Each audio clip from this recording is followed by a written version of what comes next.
કલ્પના કરો કે તમે તમારું સપનાનું ઘર કે પછી કોઈ પ્લોટ ખરીદવા જઈ રહ્યા છો અને તમે બિલ્ડર અથવા માલિકને ટોકન અમાઉન્ટ એટલે કે બાનાની રકમ આપવા માટે એકદમ તૈયાર છો. જો આવું કંઈક હોય તો બસ 1 મિનિટ માટે થોભી જાઓ, કારણ કે આ એક નાનકડું પગલું ભરતા પહેલાં અમુક કાનૂની બાબતો જાણવી તમારા માટે ખૂબ જ જરૂરી છે. યાદ રાખજો, પ્રોપર્ટીની ખરીદી એ કોઈ નાની વાત નથી. ઉતાવળમાં લીધેલો માત્ર એક ખોટો નિર્ણય તમારી આખી જિંદગીની મહેનતની કમાણી, તમારી બચતને મુશ્કેલીમાં મૂકી શકે છે. આપણે આગળ વધીએ એ પહેલાં એક સ્પષ્ટતા કરી દઉં, આ જાણકારી માત્ર કાનૂની જાગૃતિ અને શૈક્ષણિક હેતુ માટે જ છે. કોઈપણ પ્રકારનો પ્રોપર્ટીનો સોદો ફાઇનલ કરતા પહેલાં હંમેશા તમારા સ્થાનિક વકીલની સલાહ ચોક્કસપણે લેવી. નમસ્તે. ધ લીગલ સફરમાં આપ સૌનું હાર્દિક સ્વાગત છે. તો આજે આપણે શું સમજવાના છીએ? આજે આપણે વાત કરીશું પ્રોપર્ટી ખરીદતી વખતે જે ટોકન અમાઉન્ટ આપવામાં આવે છે એના વિશે. અને સૌથી અગત્યનું, એ વખતે બાનાખતનું શું મહત્વ છે એના વિશે આપણે એકદમ સરળ અને વ્યવહારુ ભાષામાં બધી જ માહિતી મેળવીશું. આ જાણકારી દરેક વ્યક્તિ માટે જે પ્રોપર્ટી ખરીદી રહ્યા છે એમના માટે ખૂબ જ કામની છે. ચાલો તો શરૂ કરીએ આપણા પહેલા મુદ્દાથી. જ્યારે પણ આપણે કોઈ જમીન, મકાન કે ફ્લેટ ખરીદવાનું વિચારીએ છીએ ત્યારે સૌથી પહેલું સ્ટેપ શું હોય છે? એ હોય છે એડવાન્સ બુકિંગ. આ એક સામાન્ય પ્રથા છે, બરાબર, કે જેમાં ખરીદનાર સોદો પાક્કો કરવા માટે વેચનારને અમુક રકમ ટોકન તરીકે આપે છે, જેથી વેચનાર એ પ્રોપર્ટી બીજા કોઈને ન બતાવે. પણ અહીંયા જ સૌથી મોટી અને મોંઘી ભૂલ થાય છે. ઘણા લોકો એવું માની લે છે કે બસ પૈસા આપી દીધા એટલે સોદો કાયદેસર રીતે પાક્કો થઈ ગયો. મોટાભાગના લોકોની આ જ માન્યતા હોય છે કે ટોકન આપી દીધો એટલે વાત પૂરી, સોદો પાક્કો. પણ હકીકત, વાસ્તવિકતા કંઈક અલગ જ છે. કાયદાની દ્રષ્ટિએ માત્ર મૌખિક વાતચીત અને પૈસા આપી દેવા પૂરતા નથી. તો પછી આ જે સમસ્યા છે એનો સાચો અને કાનૂની ઉકેલ શું છે? ચાલો હવે એના પર વાત કરીએ. આનો સાચો ઉકેલ છે બાનાખત. બાનાખત એટલે શું? સાવ સરળ શબ્દોમાં કહીએ તો તમે જે એડવાન્સ રકમ આપી રહ્યા છો એ કઈ શરતો પર આપી રહ્યા છો એનું એક લેખિત લખાણ. કાયદાની ભાષામાં આને એગ્રીમેન્ટ ટુ સેલ પણ કહેવામાં આવે છે. અને આ કોઈ સામાન્ય કાગળ નથી હોતો. આ જે લેખિત કરાર છે ને, એ જ ભવિષ્યમાં જો કોઈ ગડબડ થાય તો તમારી સૌથી મોટી કાનૂની સુરક્ષા બને છે, તમારું રક્ષણ કરે છે. ચાલો હવે આપણે અમુક ખૂબ જ મહત્વના કાનૂની નિયમો વિશે વાત કરીએ જે દરેક પ્રોપર્ટી ખરીદનારે પોતાના મગજમાં રાખવા જ જોઈએ. જો તમે કોઈ બિલ્ડર પાસેથી નવા બની રહેલા પ્રોજેક્ટમાં કોઈ પ્રોપર્ટી ખરીદી રહ્યા હો તો તેના પર રેરા એટલે કે RERA રિયલ એસ્ટેટ રેગ્યુલેટરી ઓથોરિટીના નિયમો લાગુ પડે છે. રેરા કાયદો બહુ સ્પષ્ટ રીતે કહે છે કે કોઈપણ બિલ્ડર જ્યાં સુધી તમારી સાથે રજિસ્ટર્ડ એગ્રીમેન્ટ ટુ સેલ એટલે કે નોંધણીકૃત બાનાખત ન કરે ત્યાં સુધી તે તમારી પાસેથી પ્રોપર્ટીની કુલ કિંમતના 10%થી વધુ રકમ એડવાન્સમાં લઈ શકે નહીં. આ વાત બરાબર યાદ રાખી લેજો. જો કોઈ બિલ્ડર તમારી પાસે રજિસ્ટર્ડ એગ્રીમેન્ટ કર્યા વગર 10%થી વધારે રકમ માંગે તો એ સીધું કાયદાનું ઉલ્લંઘન છે. એ ગેરકાયદેસર છે. અને આ વાત માત્ર બિલ્ડર માટે જ નથી. માની લો કે તમે કોઈ જૂની પ્રોપર્ટી કે પછી કોઈ ખુલ્લો પ્લોટ ખરીદી રહ્યા છો તો પણ એડવાન્સ આપતી વખતે લેખિત કરાર કરાવવો એટલો જ જરૂરી છે.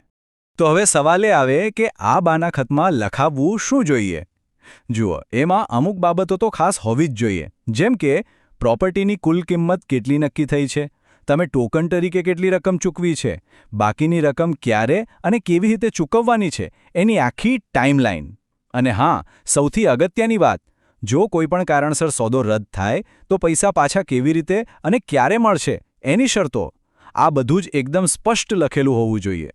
એક વાત ગાંઠ બાંધી લેજો, આ જે લેખિત દસ્તાવેજ છે ને, એ જ ભવિષ્યમાં જો કોઈ વિવાદ ઊભો થાય તો કોર્ટમાં તમારો સૌથી મજબૂત પુરાવો બને છે. સરસ. તો હવે આપણે એક બીજા બહુ જ અગત્યના મુદ્દા પર આવીએ છીએ, અને એ છે પૈસાની ચૂકવણી એટલે કે પેમેન્ટ કેવી રીતે કરવું. પૈસા આપતી વખતે એક સૌથી મોટી સાવચેતી રાખવાની છે. ક્યારે પણ રોકડમાં એટલે કે કેશમાં પેમેન્ટ ન કરવો. હંમેશા ચેક, ડિમાન્ડ ડ્રાફ્ટ કે પછી ઓનલાઈન બેંક ટ્રાન્સફર જેવા માધ્યમનો જ ઉપયોગ કરવો. આવું શા માટે? કારણ કે બેંક દ્વારા થયેલા ટ્રાન્ઝેક્શનનો રેકોર્ડ કાયદેસર રીતે એક પાક્કો પુરાવો ગણાય છે.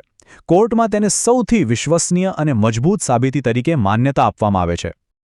ચાલો હવે આપણે એ પણ જોઈએ કે જો આપણે આ બધી સાવચેતીઓ ન રાખીએ અને આમ જ મૌખિક કરાર કરી લઈએ તો કેવા કેવા જોખમો આવી શકે છે. મોટાભાગે લોકો અહીં જ ભૂલ કરી બેસે છે. લાખો રૂપિયા આપી દે છે અને બદલામાં વેચનાર પાસેથી સાદા કાગળ પર લખેલી એક કાચી પહોંચ કે રસીદ લઈને ખુશ થઈ જાય છે.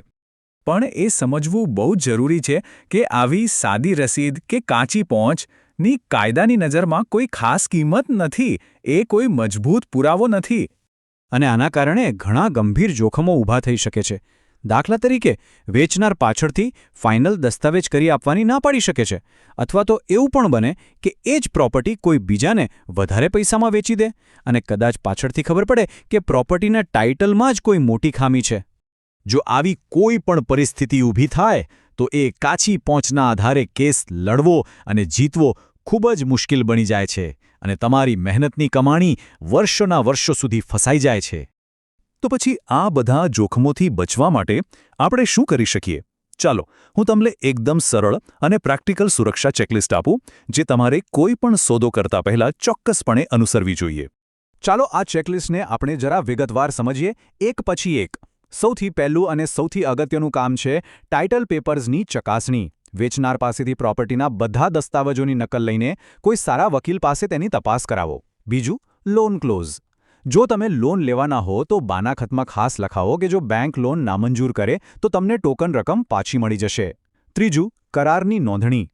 ખાસ કરીને જો તમે 10%થી વધુ એડવાન્સ આપતા હો તો બાનાખતની સબ રજિસ્ટ્રાર ઓફિસમાં નોંધણી કરાવો. આ તેને એક પાક્કો કાનૂની દસ્તાવેજ બનાવે છે. અને ચોથું, હંમેશા બેંક થ્રુ જ પેમેન્ટ કરો અને તેની રસીદ સાચવીને રાખો. અને આ આખી પ્રક્રિયામાં એક મંત્ર યાદ રાખજો: ક્યારે પણ ઉતાવળમાં નિર્ણય ન લેવો. અને વેચનાર ભલે ગમે તેટલા મૌખિક વચનો આપે તેના પર ક્યારેય ભરોસો ન કરવો. દરેક વાત લેખિતમાં જ હોવી જોઈએ.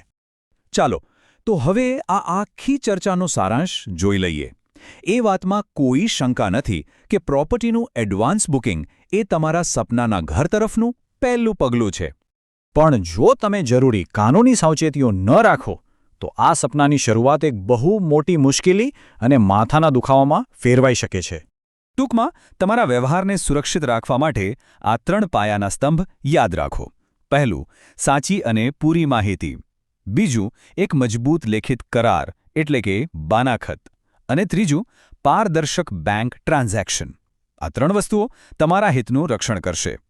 જો તમને આ જાણકારી ઉપયોગી લાગી હોય તો કૃપા કરીને તેને લાઇક અને શેર કરજો, જેથી બીજા લોકોને પણ મદદ મળી શકે. તમારા મનમાં કોઈ પણ પ્રશ્ન હોય તો નીચે કોમેન્ટમાં જરૂરથી જણાવજો. હું ચોક્કસપણે જવાબ આપીશ. અને હા, ચેનલને સબસ્ક્રાઇબ કરવાનું ભૂલતા નહીં. ફરી મળીશું આવતા અંકે એક આવા જ વિષય સાથે. આભાર.